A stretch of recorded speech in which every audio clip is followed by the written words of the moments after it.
Welcome back, Goofy Goobers. It's TheBaldMob here, and we have got a lot to talk about. It is officially 48 hours until the Leagues 4 Trailblazer Reloaded drops, so we have got a lot to talk about. We've got a lot to catch up on, so we're going to get started ASAP Rocky. We've got to get Rihanna on the phone. We've got to jump right into things because we've got so much craziness to dive into before the Leagues drops in just about less than 2 days now. No shenanigans today, we're jumping right in. We left off on Globetrotter. We've got a few new updates since then. So, November 7th is where we left off. We're starting off with something a little spicy, a little interesting that they kind of dropped just hints at, which was the last recall. Now, if you were participating in the previous Trailblazer League, so Leagues 2, last recall was actually a relic. Now, Jagex dropped this nasty little piece of information here saying that there was a public service announcement that the last recall relic would not be returning as a relic during Trailblazer Reloaded. They did say, however, that the Crystal of Memories, which is the thing you would receive from the relic, will be somehow back in this Reloaded Trailblazer League. So they say to keep an eye out for a video that's going to explain that. We have yet to see this video. And just in case you're not for sure what that even means, what is the last recall relic? Well, in the previous league, basically what it would do was teleport from any location, and then you could use this Crystal of Memories you'd receive to go instantly back from the place that you just teleported in.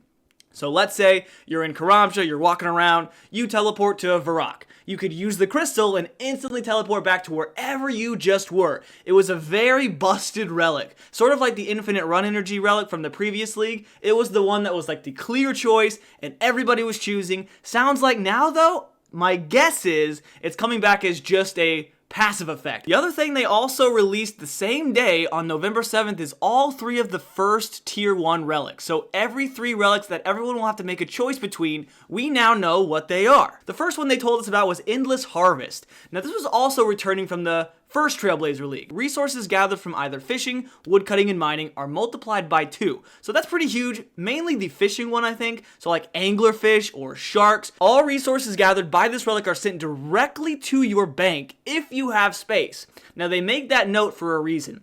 Otherwise, they're placed straight into your inventory. Now, you might be thinking, how the heck is my bank going to be completely filled? Well, remember, you can use bank fillers. So this is the AFKer's dream right here. You get double resources for fishing, woodcutting, and mining, and they go straight to your bank, so you can just sit there and fish all day, all night. Now, the next one here, Production Prodigy. This is probably the most eye-opening choice. This one has a lot of potential if you know how to use it correctly. So when doing any of the following activities, all items are processed at once, automatically. Smelting ores, smithing bars, making cannonballs. You know how long that takes. You know it takes ages to make a whole inventory full of cannonballs. Not anymore, Buster Brown. Immediately. Anything that you can imagine is done automatically processed all at once, and you gain full XP for using this relic. There's also a 25% chance that you will make an extra product, which will then be sent to your bank if you have space again. Additionally, crafting, smithing, herb lore, fletching, and cooking are boosted by 12. Now, we already talked about Trickster in a previous video, but let's just cover it very quickly here. This is your final tier 1 relic choice. This is the one I'm most excited about, and this is a new one this league. The other 2 were actually also in the previous Trailblazer League. This one covers thieving, agility, and hunter. I specifically like the automatically re-pickpocketing your target and the ability to gain XP just from running. That seems so crazy because, I mean, think about it. You run all over the dang place and you have infinite run energy. Now, Jagex ran a little poll here on their Twitter page about which one was going to be the most popular tier 1 relic choice. Seems like what I said, kind of Production Prodigy seems to be the overall winner. Trickster's right behind it though, with Endless Harvest being the lowest of the 3 choices. That was kind of the same consensus in the first Trailblazer League. Endless Harvest seems pretty good, but not all the time do you want resources to automatically go to your bank. It sometimes seems like it's more of a burden than a positive. Alright, now we're ready for November 8th. They released a relic called Banker's Note. Note and unnote items from the comfort of your inventory. So, he stands at the bank, he uses his Banker's Note, and he can automatically note whatever he's cooking, whatever he's fishing. Dude, okay, so this kind of makes the first tier 1 relic useless because you can just note everything that you're doing. Any resource you're gathering, you can just automatically note it. Now's where things start to get a little freaking weird, a little goofy. You might even say we have the Guardian relic, which summons an exceptionally powerful thrall. Alright, so let's say you're like me, you don't have any friends to play with, you don't have any friends at all. Barack Obama's not online, no one wants to play with you. I've all been there. I've been there at least. So, he uses his relic, he summons his Bugle of Destiny, and he summons a Trailblazer friend. Helps him along with anything. Raids, bosses, they're doing all the work on their own. And even better, they're not gonna take your loot. It's all for you, baby. But if you combine Banker's Note and Guardian, those are two very strong choices. Now, if they're in the same tier, I don't know how I would choose between those two. That's going to be difficult. But imagine combining the ability to unnote anything from your inventory and also having a very strong ally with you at all times. That would make bossing and other types of content so much more feasible, especially for people like me who have no friends or play this normally on their own. Jagex, you've won. You've cooked this league to perfection, baby. To perfection, and I'm eating it up.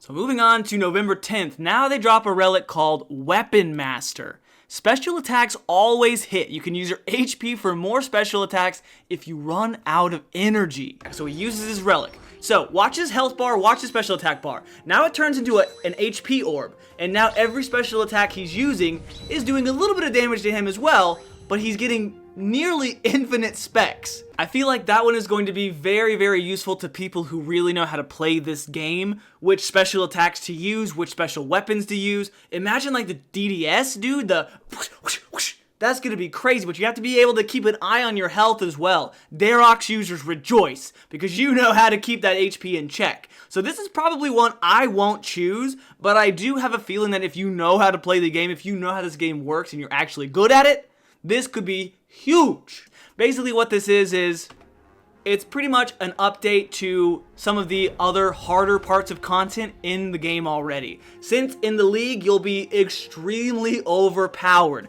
but they're gonna boost your drop rate, they're gonna give you all kinds of crazy advantages for these more challenging bits of content. So they're giving you a hard mode essentially. There you go, for all of you sickos, for all you freakazoids who are extremely good at the game, now you've got a reason to be even better. Now, the last new relic we have so far for November 12th was something called the Fire Sale, which says items from the shops can be purchased for 0 GP and automatically noted. So if we take a look at this, when you use this relic, you're able to buy anything from a shop, like the Keldagrim shop, where you can buy things for your houses. They give you the example of like the shop in Prip, where you can buy the different types of clothes, halberds from the Quartermaster. Those are all a couple of good choices. All item shops with coins as currency are free. So that means only where you use gold pieces. This one I'm not too sure about. I feel like this might have a few unique cases, like quite literally the ones where they showed us in the video.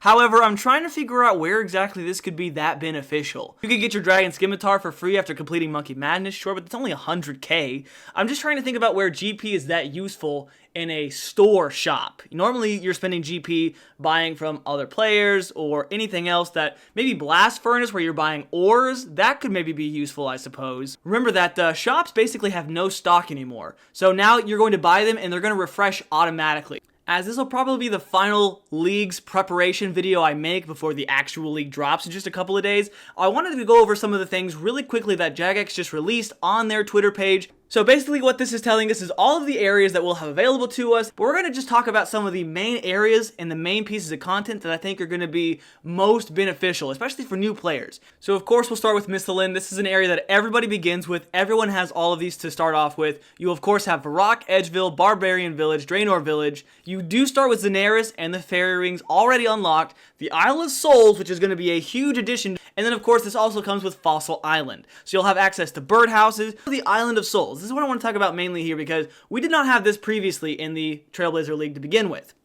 This is going to be huge for imbues, for your rings, if you unlock like the Fremenic Isles. Remember that minigame activities are boosted this time around, so you can earn up to 8 times more points for doing Soul Wars, Volcanic Mine, and even stuff on Fossil Island. So there is reason to just rush through some certain minigames. Now, the only bosses you begin with here are things like Deranged Archaeologist on Fossil Island, Briophyta, and Obor from, free-to-play bosses. Now, there's probably not going to be much reason to rush those. I'm sure there will be tasks earlier starting content, like Slayer Masters, like Vanaka, maybe even things in the Edgeville Dungeon.